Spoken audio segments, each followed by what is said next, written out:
Integrated circuits, the spark of the digital revolution. Our world is fast, it's bright, it's connected. As we look around us, we see our environment is built around technology. It's integrated into our ideas, relationships, and actions. Our developments in technology are exponentially increasing. So much so that a cell phone bought today is likely to be running on obsolete software in less than a year. 60 years ago, the forerunner of technology was this: the UNIVAC computer, a massive computer system with a weight of roughly 13 tons, using hundreds of volts of energy, and had less computeral power than our modern pocket calculator. How can a device that has less than 1,000th of a percent of weight and consumes less than 1 volt of electricity outpower this giant brain? The simple answer is advancement.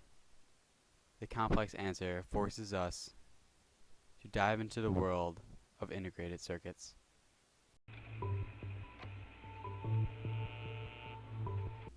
Since the 1930s, most electronics, from TV sets to hearing aids, ran off vacuum tubes. They were behind the transmission of telephone signals, radio waves, radar, and were used to build the world's first multi-purpose computer. Built by the Army in World War II and precursor to the UNIVAC, it was nicknamed the Giant Brain. It was the fastest computational machine anyone had ever seen. But it had one big problem. It was the size of a warehouse. And these tubes consumed a lot of electricity, and they used to joke that when you turned it on, it dimmed the lights of the city around it. And you had to have men run around inside the computer changing tubes because they burned out pretty quickly.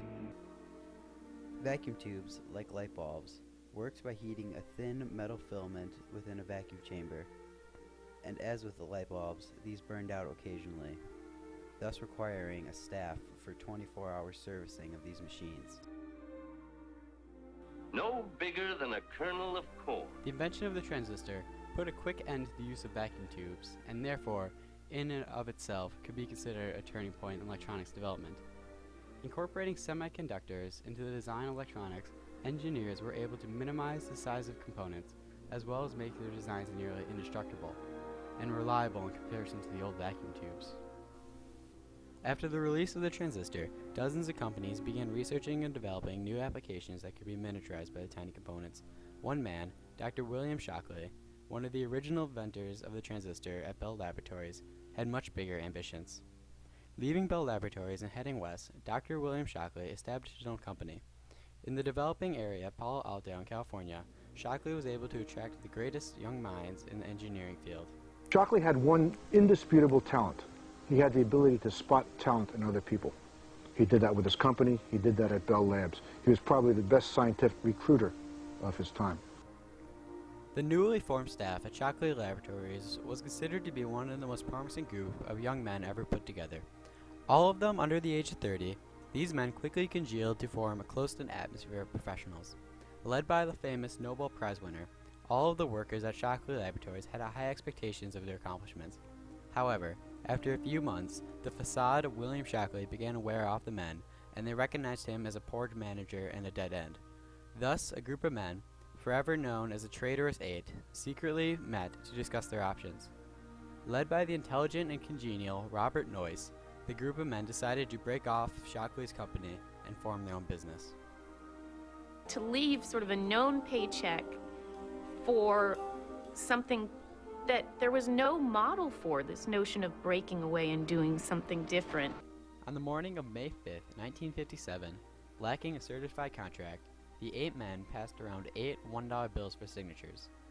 They promised to all leave Shockley Semiconductor Laboratories as one partnership and together establish their own business. This morning of declaration is seen as the official birth of Silicon Valley.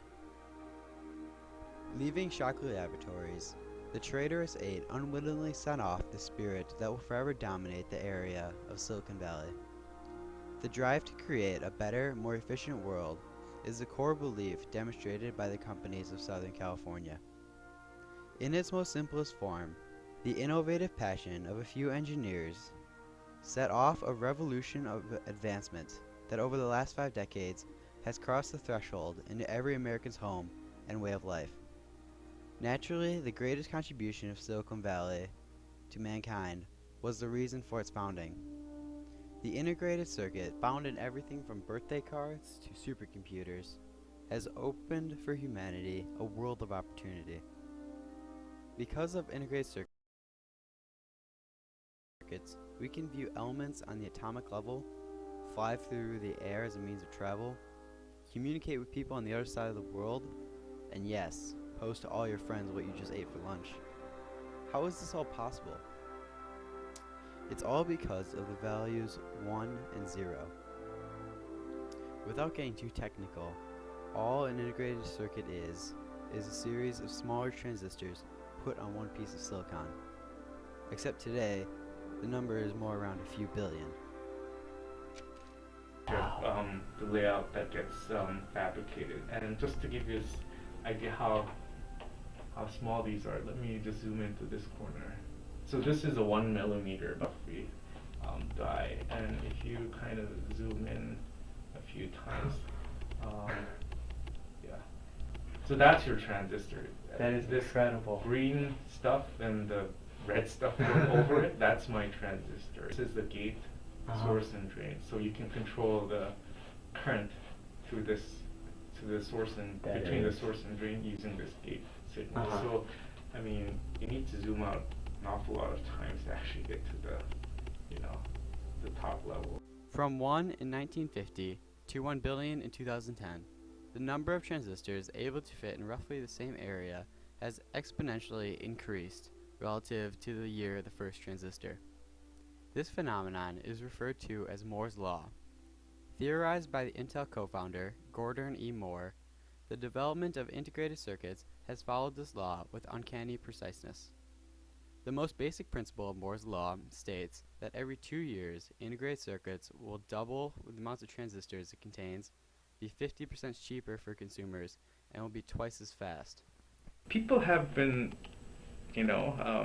predicting the demise of Moore's Law for quite some time. Maybe there's going to be a roadblock or something, a showstopper down the road.